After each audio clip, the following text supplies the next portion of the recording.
Mali, una mujer negra de 30 años con una figura atractiva y esbelta, estaba sentada sola en su casa oscura y cerrada a cal y canto. Se oyeron fuertes golpes en la puerta. Una voz de hombre decía ser la policía, exigiendo entrar. El miedo la invadió, pero la idea de que pudieran ser agentes de verdad la obligó a dejarlos entrar. 3 hombres blancos uniformados irrumpieron en la casa. Uno dijo: sospechamos que retienen a alguien ilegalmente. Necesitamos registrar la casa inmediatamente. Ignorando su solicitud de una orden judicial, destrozaron sus pertenencias, volcando todo violentamente. Cuando la casa estaba en ruinas, se giraron hacia Mali, temblando en un rincón. Sus ojos brillaban con malicia al acercarse. Tenemos que registrarte también. Uno se burló. Mali se resistió, pero sus forcejeos solo parecían divertirlos. Gritó pidiendo ayuda, pero sus manos no se detuvieron. Dijeron: una negra sucia como tú ya es un honor para nosotros tocarte. Entonces sonó la bocina de un coche. Afuera del coche de Marco, su esposo, un hombre blanco de 40 años que se postulaba a la alcaldía, había regresado. Los hombres entraron en pánico y escaparon exhaustos por una ventana. Mali se desplomó al suelo. No era la primera vez que algo así sucedía desde que comenzó la campaña de Marco. Los problemas persistían. Encontrarla era el precio de ser la esposa de un alcalde. Marco entró corriendo a la casa y encontró a Mali exhausta en el suelo en medio del caos. Los intrusos se habían ido hacía tiempo. La ayudó a ir a la cocina. La sala de estar también estaba desordenada. Mientras se sentaban a la mesa, Marco le aseguró que estaba bien. Tranquila, solo necesitamos superar estas elecciones. Una vez que gane, esta gente no se atreverá a molestarnos más. Tu trabajo ahora es comer bien, descansar y dejarme todo lo demás a mí. Mali asintió, abrazándolo fuertemente, buscando consuelo después de la terrible experiencia durante días. Mali siguió el consejo de Marco comiendo y descansando mientras él traía la comida a casa, asegurándose de que comía incluso cuando estaba ocupada. Él tenía a su personal a cargo, pero la paz era: desconocidos fugaces la acosaban constantemente, golpeaban la puerta y gritaban amenazas. La situación se intensificó cuando casi fue asesinada durante un paseo, lo que la obligó a evitar salir por completo. Las cosas empeoraron cuando los exitosos discursos de campaña de Marco provocaron un allanamiento. Mali estuvo secuestrada durante 2 días.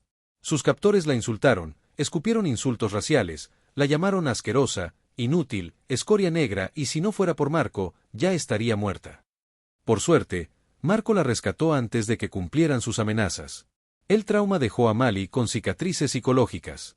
Comenzó a comer en exceso, perdiendo su figura, antes esbelta. Se aferró a Marco sin separarse nunca de su lado. Marco, imperturbable, a menudo le recordaba que la sociedad odia y discrimina a las personas negras.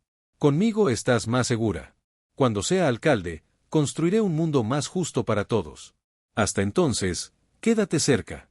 Su dinámica atrajo la atención del público. En entrevistas, Marco declaró abiertamente si era negra o blanca, si era hermosa o no, si era mi esposa y la amo.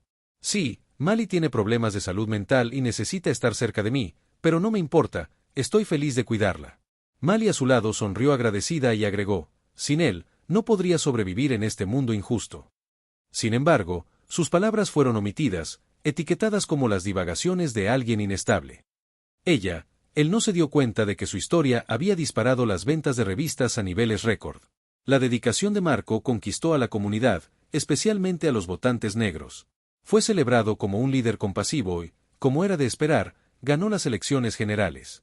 En medio de vítores, el día de la toma de posesión de Marco, le dijo a Mali que se quedara en casa, alegando que el evento estaría demasiado lleno y sería inseguro. Mali aceptó, esperando nerviosamente su regreso. Ella preparó una comida abundante para sorprenderlo. Cuando Marco finalmente llegó, compartieron una celebración. Cena.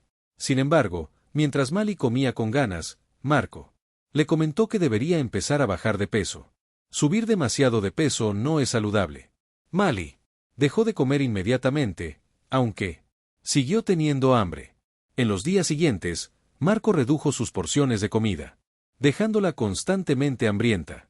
Su ayudante le llevaba la comida, ya que rara vez volvía a casa. Cuando lo hacía, la elogió por verse más delgada, animándola a aguantar el hambre. Un día, Marco llegó temprano a casa, para el deleite de Mali. Últimamente había estado luchando contra el hambre y el insomnio. sintiéndose agotada sin él, pero Marco no se dio cuenta. En cambio, la instó a empacar rápido, sin preguntarle a Mali. Preparó 2 maletas y lo siguió. Por el camino, Marco le explicó: nos mudamos a una nueva casa, es más seguro para ti. Mali sintió una oleada de alivio y emoción, creyendo que por fin podría vivir en paz sin acoso, pero después de la mudanza, Marco la visitaba aún menos sola en la desconocida casa vacía. Mali a menudo se asustaba. Sus llamadas ocasionales la consolaban, aunque solo brevemente. Un día después de terminar su ejercicio, Mali llamó a Marco y le abrió el corazón, compartiendo sus dificultades y el orgullo por su figura en mejora. Marco respondió con suavidad, asegurándole que la visitaría pronto después de despedirse. Mali dudó en terminar la llamada, esperando a que Marco colgara. De repente, una voz de mujer intervino desde el lado de Marco, quejándose de por qué hablas con esa asquerosa mujer negra durante tanto tiempo. La respuesta de Marco se hizo añicos. Mali, solo estoy usando a esa asquerosa mujer negra para conseguir votos de esos estúpidos negros. Ella todavía cree que la amo. La dejo morir de hambre. La aíslo en ese lugar desolado y obedece sin cuestionar. Incluso cree que el mundo la persigue. Con todas esas amenazas, las escondo. A nadie le importa a alguien humilde, como ella, me desharé de ella pronto. Mi imagen cuidadosamente construida no puede vincularse a una mujer negra para siempre. Al otro lado, Mali congeló su mundo desmoronándose mientras las crueles palabras de Marco resonaban junto con la risa de su amante. De la noche a la mañana, Mali se transformó. Se dio cuenta de que todo su sufrimiento, experiencias cercanas a la muerte, enfermedades mentales, obesidad e inanición, fueron orquestados por Marco. Decidida a hacerle pagar, recordó que había grabado sus llamadas telefónicas, ahora una prueba vital en su contra. Mali empacó sus pertenencias, se llevó todo lo que fuera de valor y salió de la casa. Marco, subestimándola, no había puesto guardias. Contactó a algunos funcionarios de confianza que había conocido mientras seguía a Marco durante su campaña, pidiéndoles que encontraran a las personas que contrató para amenazarla, secuestrarla y hacerle daño.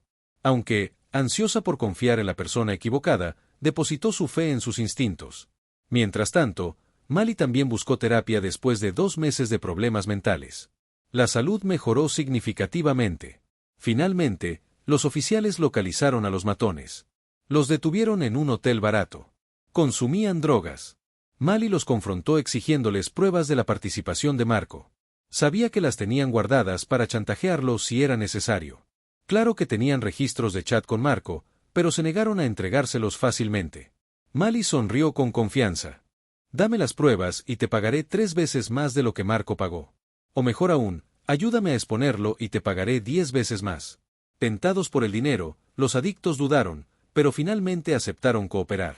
Mientras tanto, Marco descubrió que Mali había desaparecido y la buscó frenéticamente. Se quedó atónito al enterarse de que estaba dando una conferencia de prensa. Se apresuró a detenerla. Llegó justo cuando Mali revelaba su crimen al público. Marco irrumpió en el escenario gritando: «No le crean, es mentalmente inestable. La llevaré a casa. Disculpen las molestias». Agarró a Mali del brazo. Intentó.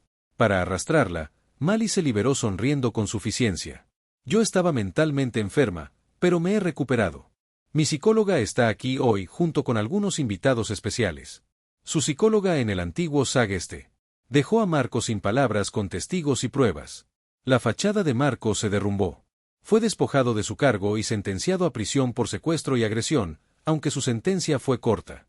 Marco enloqueció. Tras las rejas, fue transferido a una institución psiquiátrica. Los matones, tras desenmascarar a Marco, vieron sus sentencias reducidas y fueron enviados a rehabilitación. Fiel a su palabra, Mali les pagó 10 veces la tarifa de Marco, ayudándolos a comenzar una nueva vida. Ahora, libre de la sombra de Marco, Mali abrazó una vida tranquila en el campo, lista para recibir días más brillantes. Temprano en la mañana, Dylan, un hombre blanco de 45 años y complexión robusta, se despertó sobresaltado por la conmoción en la casa de al lado. Irritado, se asomó por la ventana para investigar. La casa de al lado tenía nuevos inquilinos, un hombre negro grande y musculoso de unos 40 años. Dylan entrecerró los ojos al ver a 2 policías salir de la casa del hombre sin dudarlo. Dylan abrió la puerta principal y gritó: «Oye, delincuente negro. Silencio. Es demasiado pronto para esta porquería. No hagas que la policía vuelva y te lleve a la cárcel». Saíon permaneció en silencio, con expresión indescifrable. Mientras ajustaba las cajas en su porche, Dylan, con aire de suficiencia, tras su arrebato, se volvió hacia su casa. Al hacerlo, su mirada se posó en una caja grande que estaba cerca del límite de su propiedad. Molesto, la pisoteó y la pateó con fuerza, haciéndola rodar por la acera. «Saquen esta basura negra de mi terreno». Finalmente, Saioun habló con voz profunda, tranquila pero firme: «¿Por qué están dañando mi propiedad?». Dylan se burló. Levantándose: «Tus trastos están de mi lado. Debería tirarlo a la basura. Deberías agradecerme por no haberlo hecho peor. No te atrevas a hablarme así». La mandíbula de Saioun se tensó y sus manos, convertidas en puños, se acercó. Para Dylan, su imponente figura proyectaba una sombra sobre el hombre por un momento. La tensión crepitaba en el aire, como si una pelea fuera inminente. Pero entonces, Saioun cerró los ojos. Respiró hondo y, sin decir palabra, cogió su caja y la llevó adentro, dejando a Dylan allí de pie. Triunfante, Dylan sonrió con suficiencia, malinterpretando la moderación de Saioun como miedo. «Así es», murmuró para sí mismo, «sabía que te retractarías». Probablemente asustado, volvería a llamar a la policía. Sintiéndose victorioso, Dylan regresó a su café matutino, felizmente inconsciente de una verdad crucial: la presencia de Saioun en el vecindario no era solo incómoda, sino peligrosa, y la amenaza que Saioun representaba para Dylan no era algo de lo que pudiera escapar corriendo o ahuyentar con intimidación. A la mañana siguiente, Dylan oyó un golpe en su puerta, agudo e insistente. Molesto, abrió la puerta de golpe, esperando la desagradable visión de Saioun. Efectivamente, allí estaba, sosteniendo un plato de galletas. Su rostro, una cuidadosa máscara de cortesía. «Hice esto para presentarme». Saioun dijo, su voz calmada, casi demasiado calma. La expresión de Dylan se agrió. Al instante: «No necesito ser un buen vecino con los de tu clase». Ladró sus palabras, chasqueando el aire como un látigo. Sin dudarlo, le arrebató el plato de las manos a Saioun y se lo estrelló en la cara. Las galletas se desmoronaron y se esparcieron por el porche antes de que Saioun pudiera responder. Dylan cerró la puerta de golpe, murmurando maldiciones en voz baja. Detrás de la puerta, imaginó a Saioun allí de pie, humillado, y eso lo llenó de una mezquina sensación de triunfo. Afuera, Saioun se tomó un momento para limpiarse la cara. Sus manos temblaban ligeramente antes de darse la vuelta y regresar a su casa sin decir palabra al día siguiente. Dylan llevó la basura a la acera solo para ver a Saioun encorvado sobre su cubo de basura. Los anchos hombros del hombre.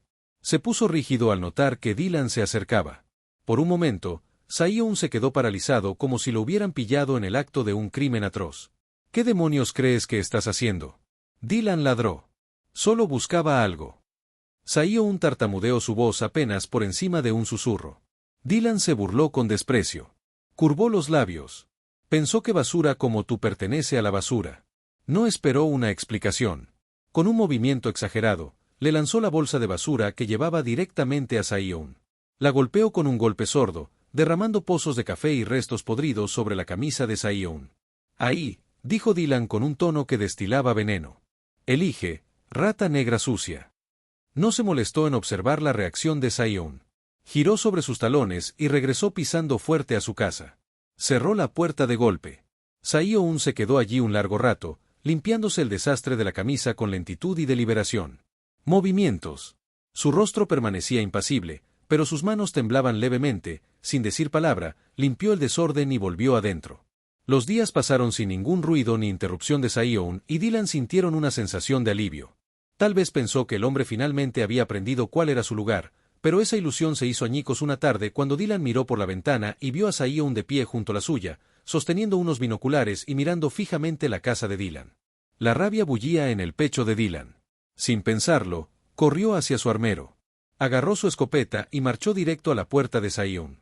El golpeteo de su puño contra la madera resonó por la calle silenciosa. «Abre la maldita puerta, bastardo», gritó cuando Saioun respondió. Apenas tuvo tiempo de reaccionar antes de que Dylan le empujara el cañón de la escopeta contra la frente. Los ojos de Saioun se abrieron de miedo. Sus manos se levantaron instintivamente en señal de rendición. «¿Me estás espiando?», preguntó Dylan. Gruñó. Su voz baja y peligrosa: «Si te pillo mirando mi casa otra vez, te volaré la maldita cabeza». La voz de Saioun vaciló. «Yo, no lo haré, no lo vuelvas a hacer, por favor, no dispares». Dylan se burló del hombre. Temblando, su dedo flotando sobre el gatillo un momento más antes de que finalmente bajara el arma. «Tienes suerte. Me siento generoso», escupió, girándose para irme, «pero no creas que lo dejaré pasar». La próxima vez, mientras Dylan regresaba furioso a su casa, no se dio cuenta del silencio. La intensidad en los ojos de Saioun, mientras el hombre cerraba la puerta, no podía prever la tormenta que estaba a punto de azotar su vida esa misma noche. En la oscuridad de la noche, mientras Dylan dormía profundamente, un ruido inusual proveniente de la sala lo despertó al instante. Sus instintos se activaron. Tomó su iPad y revisó las cámaras de seguridad. Era Zane. Había entrado a la casa y estaba intentando abrir la caja fuerte de la sala. Dylan se burló. «Esa maldita rata está muerta. Esta noche la atraparé sin hacer ruido». Recuperó su arma y se dirigió a la sala mientras se acercaba. Algo le llamó la atención. La puerta secreta que conducía al sótano estaba abierta de par en par. La calma de Dylan se transformó en pánico frío. Corrió al sótano, donde encontró a Saioun, con el teléfono en la mano, filmando el alijo de drogas que los rodeaba. Todo el sótano era un almacén de sustancias ilícitas, montones de drogas de todo tipo, maquinaria para procesarlas e incluso sección dedicada al cultivo de cannabis. Al oír los pasos de Dylan, Saioun guardó rápidamente su teléfono, pero ya era demasiado tarde. Dylan apuntó con el cañón de su arma directamente a la frente de Saioun y habló en voz baja y letal, típica de una rata asquerosa que se cuela en las casas de otros para robar, pero desafortunada para ti, elegiste la casa equivocada, la casa de un capo de la droga. El rostro de Saioun se desvaneció. Su voz temblaba de pánico. «Por favor, no me mates, me iré. No diré nada, lo prometo, solo déjame ir». Los ojos de Dylan estaban fríos. Había oído esto antes. La misma súplica no se conmovió. «No, lo único que permanece en silencio son los muertos». Una sonrisa torcida se curvó en sus labios mientras apretaba el gatillo, enviando una bala directa al corazón de Saioun. Saioun se desplomó sin vida en el suelo. Dylan sonrió, pensando que acababa de deshacerse de otro ladrón inútil. No sentía culpa por quitar una vida, en lugar de eso, la recuperó. Un cuchillo afilado seguía riéndose para sí mismo murmurando: «Serás fertilizante para mi hierba». Era un hombre de sangre fría justo cuando estaba a punto de desmembrar el cuerpo de Saioun. La repentina ráfaga de disparos desde afuera destrozó sus pensamientos. Dylan agarró su propia arma, listo para enfrentarse a quien se atreviera a perturbar su territorio, pero entonces sucedió algo imposible. Saioun, cubierto de sangre, pero aparentemente impasible ante la bala, se puso de pie de un salto como si nada hubiera pasado. Dylan se quedó paralizado, incapaz de comprender lo que veía. Saioun le dedicó una sonrisa burlona, mirándolo a los ojos y dijo: «Te han engañado». Antes de que Dylan pudiera reaccionar, la puerta se abrió de golpe y la policía entró en tropel, derribándolo en segundos. No fue hasta que lo esposaron que Dylan finalmente se defendió forcejeando y gritando: «¡Suéltame! Ese maldito negro merece morir», pero ya era demasiado tarde. Lo arrestaron, acusado de tráfico de drogas, fabricación de drogas y asesinato mientras los oficiales lo arrastraban. Subiendo las escaleras, Dylan, todavía en shock, le gritó a Saioun: «¿Quién demonios eres?». Saioun ya no era el hombre temeroso que Dylan había visto momentos antes. Respondió con calma: «Soy el jefe del escuadrón antidrogas. Vine aquí para desmantelar tu operación. Es hora de afrontar las consecuencias de tus actos». Dylan no podía creer lo fácil que lo habían atrapado si no hubiera subestimado a Saioun por su raza. Pero ahora era demasiado tarde. Dylan pasaría el resto de su vida en prisión por sus crímenes. En cuanto a Saioun, su rápida y exitosa misión, junto con su disposición a arriesgarlo todo para desmantelar la peligrosa red criminal, le valió un ascenso en su discurso de aceptación. Saioun dijo: «Espero que algún día este mundo esté libre de crimen y que la discriminación racial sea erradicada». El sol brillaba en todas las mentes a través de las ventanas de la tienda de comestibles del señor Paxton, intensificando la atmósfera ya cargada dentro del señor Paxton. Y, furioso, le gritó al señor Paul: «¿Qué haces, anciano discapacitado?». Otra vez, «Viejo inútil», escupió, sin mostrar ningún respeto por la dignidad del hombre. El señor Paul se esforzó por defenderse de los insultos. Su bastón temblaba en su mano. En un movimiento cruel, Paxton pateó el bastón, haciendo que el señor Paul se estrellara contra el suelo. Su medicación se derramó por las baldosas. El único que no se vio afectado por la agresión de Paxton fue Marcus, un empleado negro. Incapaz de ver la humillación, corrió al lado del señor Paul. «Déjeme ayudarle, señor Paul», dijo en voz baja, extendiendo la mano para ayudar al anciano. Los ojos de Paxton se entrecerraron y agarró el brazo de Marcus, tirándolo hacia atrás. Si ayudas a ese anciano, tú también puedes dejar tu trabajo, gruñó. La amenaza emanaba de sus palabras. Cansado y preocupado, Marcus escuchó en silencio las palabras de Paxton. No podía permitirse perder este trabajo. Único sostén de su familia después de perder. Sus padres, Marcus, un joven negro pobre, ahora cuidaba de 6 hermanos menores. Su hermano menor, Noah, estaba hospitalizado luchando contra la leucemia. El tratamiento costaba astronómicamente y cada día era una lucha constante por mantener vivo a Noah. Marcus había sacrificado sus sueños universitarios, trabajando día y noche para reunir cada centavo. Si se perdía un solo día, todo se derrumbaría al día siguiente. Paxton dejó la tienda al cuidado de Marcus. Mientras rebuscaba entre las existencias, el señor Paul reapareció con su semblante confuso, indicando que no se iría sin lo que necesitaba. Necesito comprar algunas cosas, insistió el anciano, ignorando los intentos de Marcus de guiarlo hacia la salida. Mordiéndose el labio, Marcus se apresuró a encontrar los artículos solicitados y a cobrarlos, pero cuando llegó el momento de pagar, sus manos temblores dejaron caer los artículos justo en ese momento. Paxton regresó, amenazante. Te dije que mantuvieras a ese viejo asqueroso fuera. ¿Cómo te atreves a dejarlo entrar? Marcus, te descontaré medio mes de salario. Temo por él. Marcus, al pensar en perder tanto dinero, miró al señor Paul con el corazón apesadumbrado por la culpa. A pesar de no quererlo, empujó al anciano hacia la puerta. El peso de su decisión lo oprimía. Sabía que estaba mal. Pero la supervivencia de Noah y sus hermanos pendía de un hilo. Al día siguiente, Paxton llamó a Marcus a la esquina de la pequeña oficina con un tono engañoso. Le entregó una pequeña bolsa. Cuando Marcus la abrió, reconoció de inmediato el contenido: drogas. El pánico lo invadió. Esto es ilegal. No lo haré. Protestó. Paxton sonrió con malicia. Entrega esto y te pagaré un mes de salario. Marcus luchó con sus pensamientos. Su amor propio e integridad gritaban en su contra. Justo entonces sonó su teléfono. Era el hospital y la voz del médico. Era urgente. Noah está en estado crítico. Si no pagas los gastos médicos. A las 6 de la tarde. Hoy no podemos continuar con su tratamiento. Marcus sintió como si el mundo se derrumbara a su alrededor. Se volvió hacia Paxton con desesperación en su voz. Te lo entregaré, pero tienes que pagarme un año de salario. Paxton sonrió con suficiencia, asentido. El alivio invadió a Marcus, pero sabía que estaba entrando en un camino peligroso, con su vida en juego en su camino al punto de entrega. Marcus se encontró con el señor Paul, el anciano. Sus ojos estaban llenos de comprensión y preocupación. No te vayas, Marcus, no dejes que esto destruya tu vida. Marcus negó con la cabeza, con una emoción ahogada en su garganta. Mi hermano necesita el dinero, no tengo otra opción. Huyó, negándose a dejar que las súplicas de Paul quebrantaran su determinación. Cuando Marcus llegó a un mercado de Chinatown, un hombre misterioso le entregó una maleta llena de dinero. Con el corazón acelerado, regresó apresuradamente para entregársela a Paxton, pero en lugar del pago acordado, Paxton rió siniestramente. ¿De verdad creías que?